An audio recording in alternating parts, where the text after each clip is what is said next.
Warning: the following video contains personal opinions and may contain potential bias. Anyone sensitive to someone else's opinion may want to turn away now. But thanks for watching anyways. I got a confession to make, ladies and gentlemen. I really like Generation 4. It's like my second favorite generation of all time. It was the first ever generation of Pokemon that I've ever played, with my first game being Pokemon Pearl. It's the second most played Pokemon game for me, with my most played being Pokemon Ultra Sun and Ultra Moon. And I just love Generation 4, okay? I love the new Pokemon introduced. I loved exploring the region. I liked the characters a pretty decent amount. I just really like Generation 4, okay? It's very similar to Generation 2, where it does a lot of things really good and introduces a lot of very core mechanics that future installments will just build on and make better. But with that being said, they have a couple core problems with the actual games introduced, like Pokemon Diamond and Pearl have a couple of little problems that kind of hamper the gameplay process of it, which we'll get into when we get into it. But right now, let's get into the actual pros and cons of Generation 4. Honorable mention. For my honorable mention, I'm going to talk about three specific games. That is Pokemon Battle Revolution and Pokemon Mystery Dungeon Explorers of Sky and Time. Let's first start off with Pokemon Battle Revolution. Pokemon Battle Revolution is very reminiscent to the Pokemon Stadium games, where it's a battle simulator Pokemon game. It was released on the Wii around the same time Pokemon Diamond and Pearl came out, so around like 2006 or 2007. And if I'm being honest, the game is okay. I think the graphics have held up pretty goddamn well for a 2007 Nintendo Wii game out of all types of games. But the thing is, though, with this game is that if you don't have Pokemon from a Pokemon Diamond and Pearl save file, or you don't hack in an account from like an emulator or something, or like an online Battle Revolution account, then the rental Pokemon that you're forced to use are absolutely god awful terrible. However, on the other hand, one thing I will say about it, though, is that, like I said, the graphics are pretty clean, and the 3D models of the Pokemon and the animations of these Pokemon are pretty solid, all things considered. Some of them are revamped models from Pokemon Stadiums 1 and 2, others from Pokemon Coliseum, and they're much more cleaned up, and in my opinion, they're probably some of the best models that the Pokemon series has ever seen up to this point, and even to this day. It was also the first Pokemon game to introduce character customization, which was a pretty damn big thing, so kudos on Battle Revolution for all that. Now, as for the Pokemon Mystery Dungeon games, if I said that Pokemon Battle Revolution was reminiscent of like Pokemon Stadium games, then the Pokemon Mystery Dungeon games would be reminiscent of like XD Guild, Darkness, and Coliseum when it comes to overall gameplay. But not in the way you think. I say that they're the way of that in gameplay is because of how unique the game actually is. Instead of, playing like a trainer, you actually play as Pokemon in Pokemon Mystery Dungeon. In Pokemon Explorers of Sky, you play as like a Riolu, and I think in Explorers of Time, you play as, I think, Grovyle, I believe, or maybe that's the Red and Blue rescue missions. Regardless, you're playing as Pokemon in the Pokemon Mystery Dungeon games, and you're going around understanding the world as Pokemon, which is a pretty interesting concept, in my personal opinion. Now, I didn't put these Pokemon games onto the list because I haven't really played them, but from looking at reviews and how other people talk about the Mystery Dungeon and Pokemon Battle Revolution, and also just how unique of Pokemon games they are, because they are spin-offs, so they have to be unique from the overall mainline version Pokemon games, I just at least have to give them a mention instead of not talking about them at all. But with that being said, let's get on to the actual list. Pro number 5. At the number 5 spot, I have the introduction of Pal Park and the reintroduction of migration from Pokemon from a prior generation into a new generation. Thank God this returned for Generation 4, because in my humblest opinion, this generation needed this the most, alright? There are certain Pokemon from Generations 1 and 3 that you simply cannot get in the Generation 2 games, whether it be from Diamond Pearl Platinum or Heart Gold and Soul Silver, and you need these old games to migrate Pokemon from that game into this game, okay? It's needed, is what I'm trying to get at, okay? And it's very important for this to be in this game.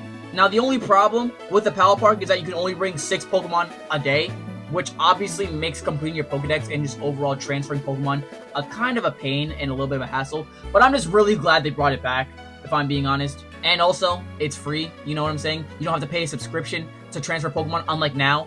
So, it's good, is what I'm trying to get at. It's The reintroduction of migration of Pokemon is obviously a pro for Pokemon generations, and obviously for reintroducing it, I got as my number 5 pro for Generation 4. Pro number 4. For my number 4 pro, it's a little bit of a surprising one for people that actually don't know much about Generation 4, but this game's post-game is actually pretty damn good. Now look, you can play Pokemon post-games however the hell you want. However, there are certain things that you can do in certain Pokemon games that you can't do in other Pokemon games. And Generation 4, in my humblest opinion, has a really good amount of stuff to do in the post-game. You got the Battle Zone, the Battle Tower, you have Stark Mountain with the whole side quest to catch Heatran, you have the expanded Pokédex with the National Mix, you have Pal Park, which we just discussed like a second ago, you have the new legendary Pokemon, you have Uxie, Mesprit Azelf, Cresselia, Heatran like you just discussed, Regigigas, which you need the Pal Park, or you can do a separate event in the actual Pokemon games to get that, Dialga and Palkia, grabbing Giratina in Turnback Cave, or in the Distortion World, depending on what game you're playing. In the resort area, you can create your own villa with new furniture and decorations with Pokédollars. You can rematch gym leaders and your rival at the Survival Arena. And finally, you have the Ribbon Syndicate, which incentivizes grinding because you're able to get new and extremely rare ribbons. It's a pretty solid post-game, nothing too special, but it's honestly really, really good for not only the time being, but also nowadays with a lot of Pokemon games not having much post-game content. So for my number 4 pro for Generation 4, I have the extensive post-game of it. Pro number 3. For my number 3 pro, I have the new Pokemon and the new evolutions to already existing Pokemon. Ladies and gentlemen, I got a crazy take, but hear me when I say this.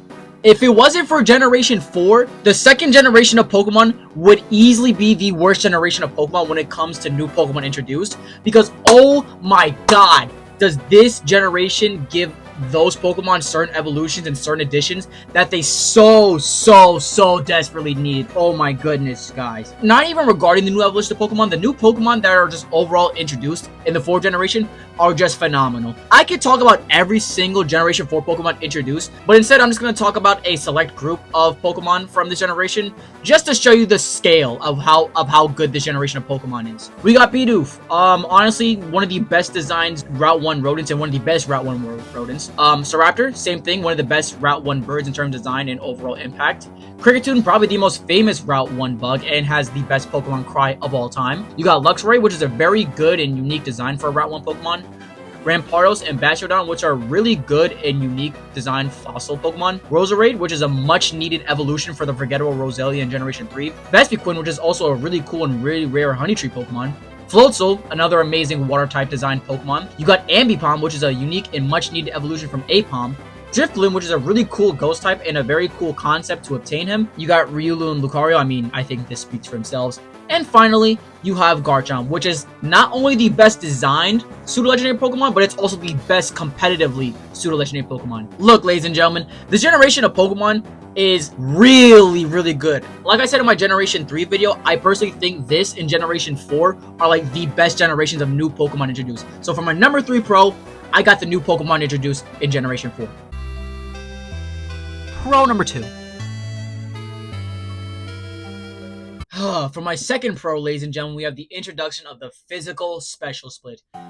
Oh, thank God. Finally, bro, if we went another generation without the physical special split, I'm telling you right now, people would not enjoy playing Pokemon. Because, oh my god, was this needed for this game and for this franchise, dude. If you don't know what the physical special split, basically from generations 1 through 3, a specific Pokemon type would only have either special attacks or physical attacks. So every single dark type move, for example, would always be a special type attack. And every single fire type would be a special attack. A ghost type would be a physical attack. And a poison type would also always be physical attacks.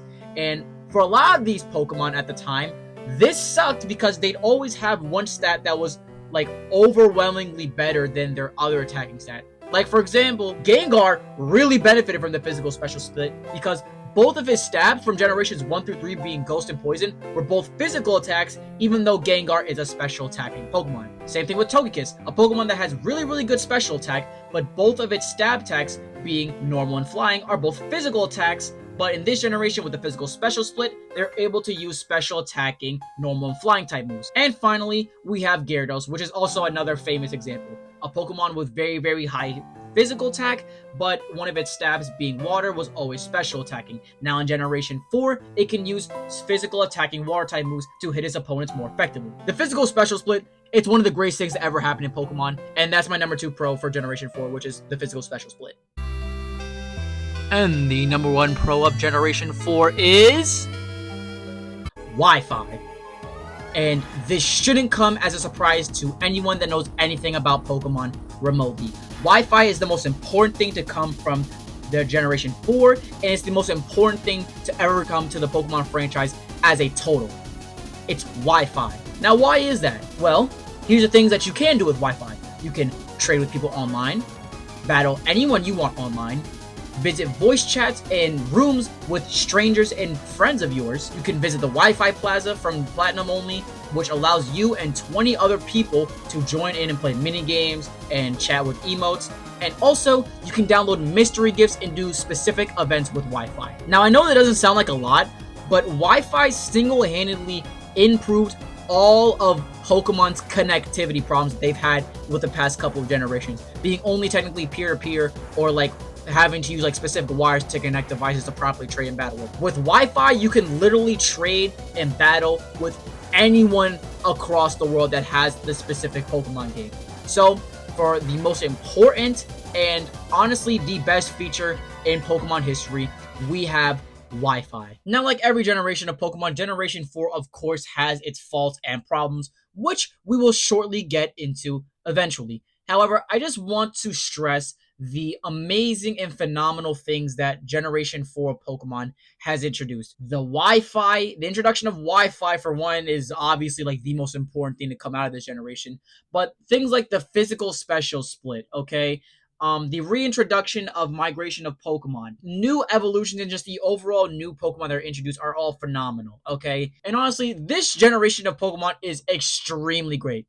However, it of course has its faults, which we're going to get into right now. Con number 5. At my number 5 con, I have honey trees. Oh, honey trees. God damn it, man. So, honey trees are a pretty interesting concept in theory, you know what I'm saying? You slather a little bit of honey on a tree, you come back after doing a whole bunch of other stuff, whether that be exploring the region, completing the story, do a bunch of other stuff, and then you come back a couple hours later, and then you have potentially a very rare Pokemon waiting for you there. That's pretty interesting in concept, right? It helps with the world building and how the world that you're living in is actually a real life place. However, the problem with the honey trees is that they're extremely flawed. For one, you have to wait about I think it's around 6 to 8 hours to actually get a honey tree Pokemon when you slather it. And two, when you come back to the honey tree, you might not even find a Pokemon there because it either ran away or you're just extremely unlucky and the Pokemon didn't even spawn at the honey tree. And also, the honey tree Pokemon are not balanced at all. You'll either find the worst Pokemon on a honey tree or you'll find the best. There's no real middle ground. You'll sometimes find regular ass bug type Pokemon like Wurmple, Cascoon, and overall just really underwhelming bugs. Burmy sometimes you'll find there. You'll find very underwhelming Pokemon, but then you'll also be able to find Pokemon like Heracross or Munchlax that are really, really good. The problem with finding those rare Pokemon is that there are two different types of honey trees. There's Munchlax trees, and then there's regular honey trees. There's only 4 Munchlax trees across every single save file in a Pokemon Diamond Pro Platinum playthrough, and they're randomized every single time, so you need to look up an online calculator to get one. Not only do you have to look up an online calculator to find a goddamn honey tree for the rare Munchlax trees, but even if you manage to find the rare Munchlax trees, you're probably not even gonna find the rare Pokemon there because of their terrible spawn rates. Do you guys want to know what are the odds of finding a Munchlax on a honey tree? Take a guess. Take any guess. You have a 1% chance of finding a Munchlax in a honey tree. I'm dead ass. And I think Heracross is like a 10% chance to find. So, with the fact that they take forever to actually use, and the fact that it's extremely hard to find certain Pokemon with honey trees, I have it as a pretty bad con. Interesting concept, just a terrible execution. So for my number 5 con, I got honey trees. Con number 4.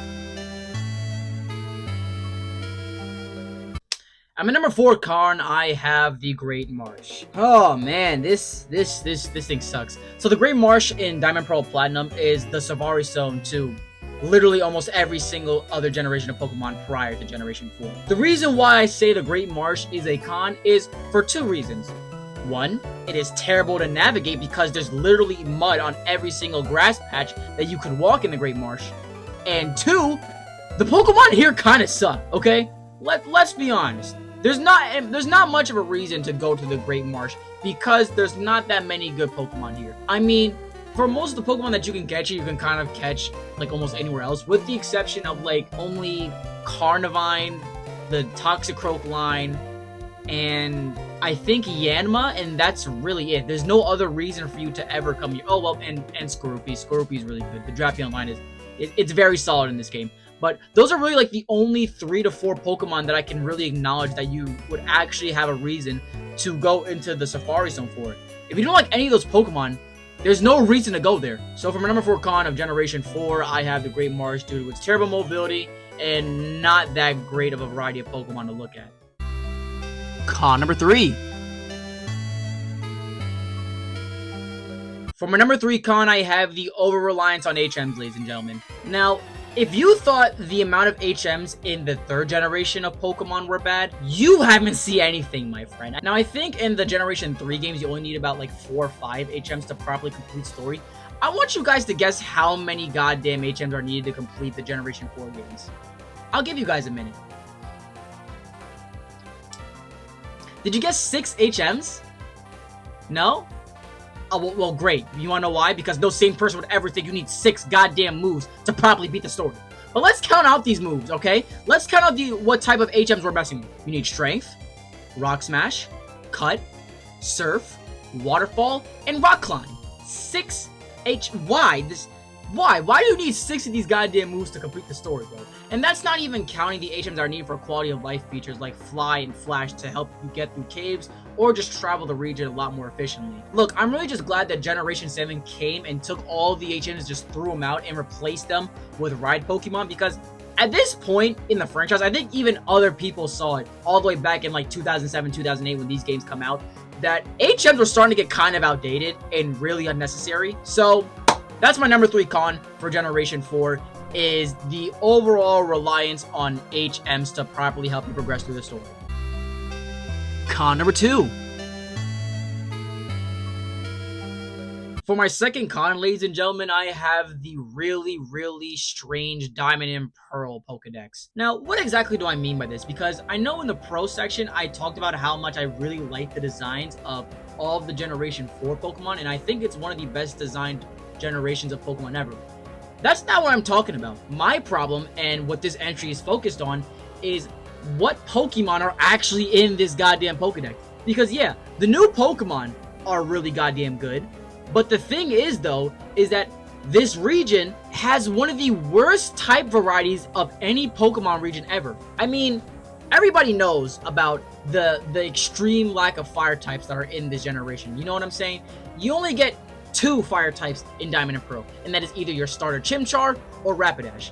And I'm telling you right now, Rapidash is not that good of a Pokemon to be only one of 2 fire types in the goddamn region. You could have thrown in a couple more fire types. Like I know in Platinum, you know what I'm saying? They added more fire type Pokemon. They gave you an Eevee so you can get Flareon, Magmar so you can get Magmortar with the new Magmarizer. And they overall just gave you more fire type Pokemon to mess around with. There's also a strange lack of ice type Pokemon. Like I'm going through the Pokedex right now.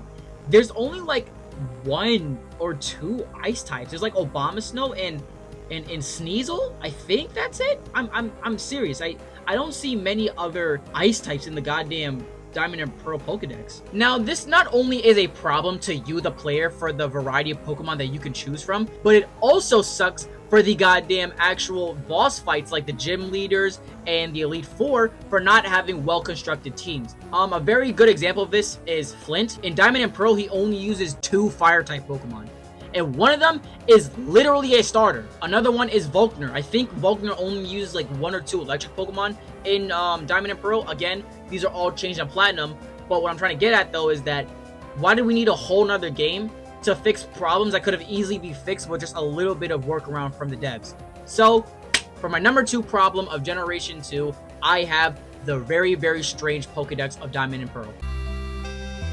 And the number 1 con of Generation 4 is... it's the terrible performance and how slow the actual game is. Everybody knew that this is going to be number 1, okay? Anyone who has played the Generation 4 games knows how ungodly and unbearably slow that they are as games. This is not up for discussion. These games are the slowest games in the franchise. And really, what else is there for me to say about it? Everybody knows how slow these games are. From the animations, from the text messages, from using HMs, to just overall progressing in the game. Everything about the Generation 4 games just screams sloth and slow pace. I think everyone has seen that video of a Heracross knocking out a Blissey, and it takes the health bar like 36 seconds to go all the way from full to 0, and that just completely encapsulates how goddamn slow this generation of Pokemon is. Now, of course, all these problems are negated by emulators with speed up, but even if you were to speed up every single generation of Pokemon, Generation 4 would still be the slowest because of its nature of being slow in general. And for my number 1 problem, I have that the performance of the Generation 4 games are bad. You know, when going over and editing this video, I noticed that Generation 4 and Generation 2 are extremely similar in polarizing pros and cons of each game. Hell, I think that's one of the main reasons why I subconsciously say that some of the pros and cons of the Generation 4 games are pros and cons of Generation 2. Like, it's a very slight and small thing in the script, but if you listen closely, you can hear me say that this is a Generation 2 pro or a Generation 2 con. And again, I think that comes from a point where Generation 2 and 4 are very, very similar in terms of what they bring to the series. Generation 2 and 4 bring revolutionary concepts like held items or the physical special splits or breeding or the Wi-Fi mechanics. And they also have really, really bad cons like performance sometimes and how weird and unlinear and unprogressible the games can be. So I think that's very interesting. And honestly, it makes these two games very, very, I don't know, I want to say very similar in a sort of way in terms of what they bring to the series. Thank you guys so much for watching. I hope you guys really enjoyed this one. I wanted to cover this generation of Pokemon because, like I said, Generation 4 is one of my favorite generations of Pokemon. And in the future, I'll probably do like Generation 5 or Generation 6. But it'll probably be a while before I do those generations of Pokemon because I haven't played those generations, like an actual sit down and playthrough of those generations in a long time. So I'm going to go back and play them again to properly understand my pros and cons for it. So with that being said, thank you guys so much for watching, and I'll see you in the next video. Can you go point, let them know that my hands really lethal? How many times did I see you? Twice. Both of the times I just beat you. Text, clips, see through. I know you was mad when you see that we peeped you. If you still feeling